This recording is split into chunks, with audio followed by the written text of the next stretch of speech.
Welcome back to Autism at Home, brought to you by us at Early Autism Project Malaysia through our non-profit initiative, The Hope Project. My name is Joshabet Isaacs, and it's so nice to see you again. Welcome to our Autism at Home series on imitation. Now, for anyone who has been keeping up with our lessons so far, we talk about imitation a lot. In other words, the ability to copy what someone else is doing. For example, a baby learning to say mama or dada for the first time, or a girl who pretends to pour tea from a pretend teapot because she's seen her mummy do it, or a child who says vroom vroom while sitting on a chair because he's seen daddy drive. Now, you may be wondering, can't all kids just naturally imitate? So why teach this? Well, let's understand the why first. Let's think back to the moment we first learned how to write. As a child, would we have naturally known how to do it perfectly from the start? Or did we need mom or dad to model it to us first? Most likely the latter. If we recall, every time we get into an unfamiliar situation and we don't know exactly what to do, don't we just automatically follow others? For example, a child starts his first day in a new school. He won't just know where the school canteen is, where the school bell rings indicating it's recess time. What would he do? Follow his classmates or just follow the crowd towards a specific location? That's imitation. Maybe if I put it in an adult context, perhaps you're in a foreign country and eating a food you have never eaten before. You may look to your neighbor to see how they eat and follow along. That's imitation.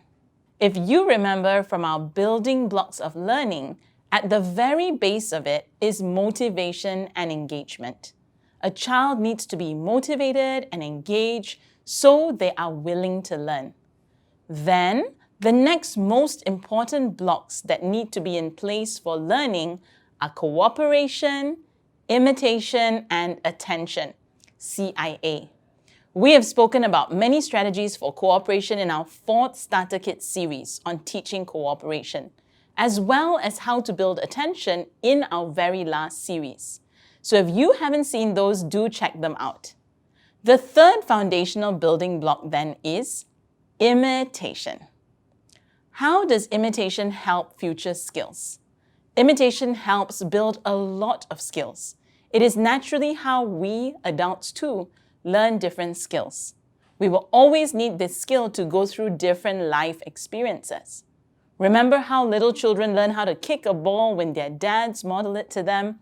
Or perhaps when we first learn how to brush our teeth, we would look at how our parents or older siblings do it, like how many times to brush each side, right? Or when a child learns a new language. For individuals on the autism spectrum, though, imitation may not necessarily be an easy skill to acquire. Why so? While some tend to have a lower social motivation, this means they may be less motivated than typical children to notice and copy what other people are doing. Additionally, cooperation and attention may not be naturally easy for them to learn too. And so if these core foundational skills that are of higher priority are already difficult for them, imitation will be much harder. Without motivation, cooperation, attention, and imitation, it then becomes very difficult to work on those higher level skills like speech, academic skills, learning how to play. Imitation actually goes through several stages, getting more and more advanced as a child gets older, known as the developmental milestones of imitation. We'll go through them one by one in the upcoming lessons. Then, as many children with autism do struggle with naturalized imitation, we will also talk about how to teach imitation in structured settings, usually at the table. This will begin with object-cued actions, then moving on to gross motor actions or large actions like jumping that are usually easier for children to copy.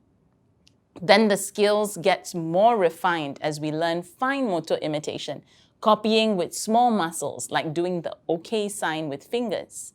Then we'll go through block imitation, copying with objects, before going through oral motor imitation, copying with facial muscles and verbal imitation, copying and making those first speech sounds. Notice how the muscles involved get more and more refined and complex down the list. In the last lesson, we'll also go through common troubleshooting scenarios that may naturally come up and how to solve them. Pop quiz. Which of the below is not an example of an individual demonstrating the ability to imitate others? A student watching a friend draw an object and then trying it on her own? A girl following her friend's dance steps? A boy following his brother's guide in skating? A child paying attention in class? The answer is D. For a child to be able to simply pay attention in class does not require the skill of imitation, but rather the skill of attention. Which of the below are reasons why imitation can be challenging for individuals with autism? They have a lower social motivation, low cooperation, low attention skills, or they're already independent. If you chose A, B, and C, you're right. Referring back to the building blocks of learning, motivation, cooperation, and attention are all important before any individual can learn imitation. Now it's your turn.